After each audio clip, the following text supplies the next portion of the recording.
All right, gents, it's that time. It's officially fight day. I actually was only looking at the main fights of the card. Like, you got, of course, the main event, AJ versus Takam, and then you got I would imagine there'll be the co-main event, Dillian White versus Robert Helenius, because Dillian White is the second biggest name in that card, in tonight's card, right? And then, of course, you got Dave Allen fighting that guy that no one ever heard of. But you also have other fights like Lawrence Okolie. He's that cruiserweight prospect that is rumored to have knocked down or knocked out AJ in sparring. You also got that chick, that Katie Taylor girl. I think she's fighting for a world title. I think the girl the champion that she's challenging for the title for, I think she lost because I remember like yesterday I looked at a video and it was like, I think she lost the title on the scales, like she didn't make weight. And if someone could correct me, unless maybe, because I haven't checked since then, unless maybe she was able to lose the weight and now she's still fighting. So technically, this belt is basically only on the line for like Katie Taylor, I believe. But yeah, this is basically like my final thoughts on the whole fight. I don't know how good that girl Katie Taylor's fighting tonight. I don't know how good she is, so I don't know who I'm going to pick in that fight. But I do think Katie Taylor's actually kind of good. I think she got better skills than Deontay Wilder. But I've actually been watching her career. I'm going to be honest, I don't really watch women's boxing like that. I really don't. But I have seen a few of her fights. In my original McGregor channel, I actually uploaded like one of her fights. And I like that she's aggressive. Like, she actually lets her combinations go. She's not like a passive type of fighter.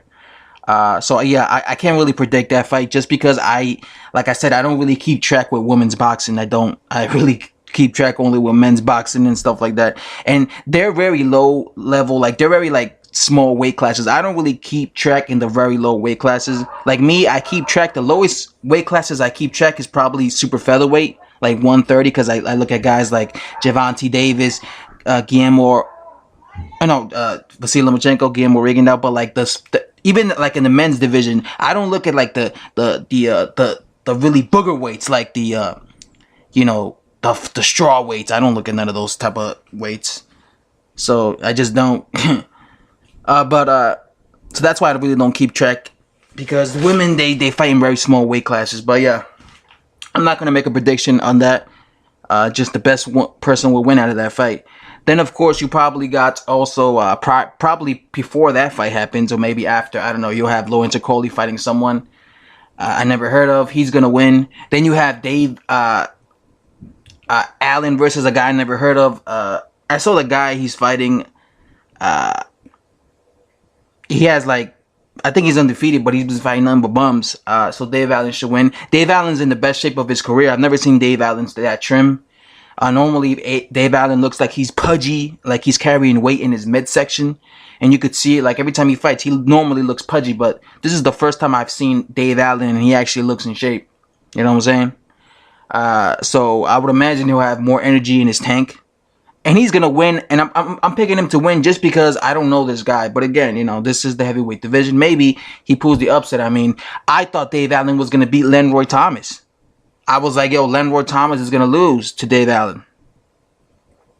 And to my surprise, Lenroy Thomas impressed me. He really outboxed and countered Dave Allen all night. But going into that fight, I thought, okay, Dave Allen should beat him because Dave Allen was in there with guys like, Dillian White, Luis Ortiz. But in terms of like level of opposition, he'd been in there with better guys. But Dave Allen just wasn't as talented as Lenroy Thomas, and that's why it was a very competitive fight, and I thought Lenroy clearly won. But that's why I was excited, and I was kind of a little like annoyed that the fight didn't go through. They were supposed to fight in the rematch, but it didn't go through. So now he's fighting this bum that I never heard of. He should be able to beat him, but again, this is the heavyweight division, and I counted out Lenroy Thomas in the first fight, and Lenroy Thomas impressed me, so who knows? Maybe this guy might be better than I am giving him credit for, and maybe he'll go on here and upset Dave Allen. You know what I'm saying?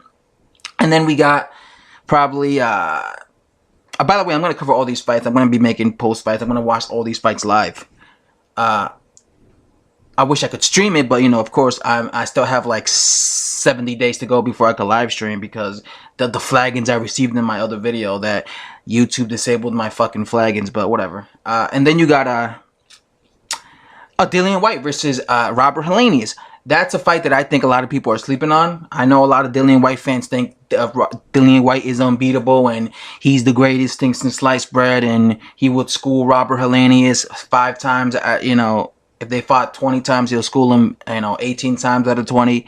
But Robert Helenius is, in my opinion, better than people think he is. By no means, I'm not saying he's going to win the fight, but I'm saying I think he's going to give Dillian White a tougher fight than people expect him to give him. That's what I'm saying. Like, because people, the impression I'm getting is a lot of Dillian White fans are acting like Dillian White's just going to walk through him. I don't think that's going to...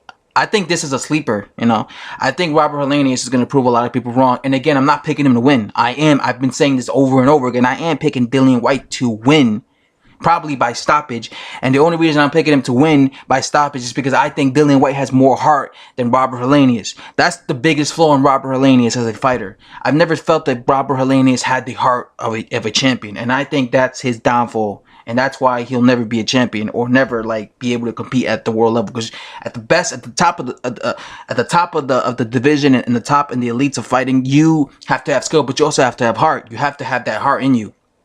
And I think Robert Helenius doesn't have that heart because I've seen him wilt in the past. And this is the only reason why I'm picking Dillian White. But in terms of skills, I think he could compete with Dillian White. I think he could compete, and that's what I'm saying. I think he's going to win some rounds. But I think when it gets into a dogfight and when Robert Helenius finds himself in a position where Dillian White's not backing up, Dillian White's in his face, that's when you're going to see Robert Helenius crumble, because in my opinion that's his biggest downfall. If you look at his fight with Johan Duhaupas, he was actually winning rounds against Johan Duhaupas. But what happens in that fight? It gets into a very rough doggy type of fight, and Johan Duhaupas does not stop. He does not stop. And eventually what happens is he mentally capitulates under Johan Duhaupas' pressure. He break, because even before the knockdown occurred, you could tell Robert Helenius was not feeling comfortable. He was like being backed up. He was not feeling comfortable at all. And you could tell it was a matter of time that he was going to crumble. And he eventually got caught with that beautiful shot that Johan Duhaupas landed, and it was over. So this is why I believe this is going to be the case. I think in the first 5 rounds is going to be a competitive fight. And then eventually and inevitably you're going to see Dillian White just get the better of him when it comes to the courage department, and he's going to make Robert Helenius well under pressure. So I got Dillian White winning that fight today. And of course you got the main event, Anthony Joshua versus Carlos Takam. I have to say right from the start, Anthony Joshua looked like a giant against Carlos Takam. I mean, Takam is listed at only 6'2", but the dude looks like he's about 5'8". I mean, did you see the weigh-in? Did you see when they were doing the toe-to-toe stare down? Anthony Joshua looked like he was 6'10", and Carlos Takam looked like he was 6 feet tall. I mean, there was like a 10-inch difference. There's no way in hell you're going to tell me he's only 4 inches taller than him. Either Takam is really like 5'11", masquerading and pretending to be 6'2" as a heavyweight, or Anthony Joshua is not 6'6", he's really like 6'9", 6'10", because he looked way taller than Takam. But Takam looked in phenomenal shape. Takam is one of those guys that he's always in shape. You always look at Takam, Carlos Takam is always in shape. I've never seen him fat, So you could tell he's one of them type of dudes that is always in shape. He's always keeps himself trim. This is a life-changing opportunity for Carlos Takam, because Takam is going to make, I believe, $5 million. So he could retire, He could retire after this. I mean, imagine he's never made this type of money. Imagine, even if he loses, it's like a win-win situation. Even if he gets knocked down in the first round and it's not competitive at all, guess what? He still made that money. So I'll never look down on the guy, because this guy is a guy that really was in a lot of tough fights. He was in there with Alexander Povetkin, competitive fight in Russia, and then he got knocked out with that brutal KO stoppage. You know what I'm saying? So he's a guy, he went to New Zealand to fight Joseph Parker, so he's a traveler. Now he's going to the UK to fight what's his name? Anthony Joshua, of course. So he's a traveler, he's a guy who's willing to go to the guy's backyard because he has to. He's not a big name like that. So yeah, I expect him to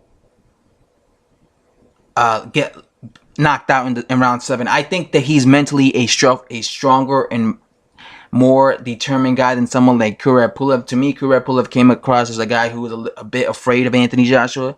I don't get the same sense in Carlos Takam. And I also think that Takam is a bigger puncher. He's definitely a bigger puncher than Kurab Pulev. Kurab Pulev has like 11 KOs. He's no puncher. Takam actually has some pop. He has like 27 KOs in 35 fights.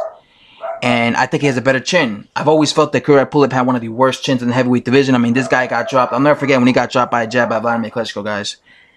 And so I expect him to put up. I just hope that he puts up a decent fight. I hope he doesn't just go there to lay down and just to get walked down by Anthony Joshua. I hope he puts on a good fight. Sorry if you hear the dogs in the background. You know, I do these videos when I'm in my apartment and I have animals, and you know, can't control our dogs. So yeah, so I expect him to put on, because he is a fighter and he is a good counterpuncher. He's actually pretty decent in the back foot. I expect him to fight the way he fought Alexander Povetkin and outbox and try and attempt to outbox Anthony Joshua. I expect him to catch Anthony Joshua sometimes, but I expect Anthony Joshua, being the younger guy, being the bigger puncher, to eventually catch him. But this is the heavyweight division. We can't count him out. But I think he's so small. You know, he's a very small heavyweight in the modern day heavyweight division that is filled with giants. And again, I think he's really like 5'11". I don't think he's really 6'2", because Anthony Joshua looked way bigger than him. But you know, I think Takam has to actually fight Anthony Joshua on the inside. And I know that might sound suicidal, because that's what Anthony Joshua wants, because you'll be in range. But I think Anthony Joshua is one of those type of fighters that if you cannot outbox Anthony Joshua, the other best strategy to do is actually to fight him in the pocket and to smother his own punches. You know what I'm saying? Like Evander Holyfield did against Mike Tyson. Evander Holyfield went on the inside against Mike Tyson, smothered him. I think if Plan A doesn't work for Carlos Takam and he finds himself not being able to outbox Joshua, I think his Plan B should be to go on the inside and smother Anthony Joshua, and maybe he'll find success like that. But I just think that I don't know. I just think he's too small. But I think, like I said, I think he's gonna last longer than Takam. I mean, excuse me, than Pulev would have done, because Pulev has no chin. But yeah, guys, that's basically my final thoughts on tonight's fight.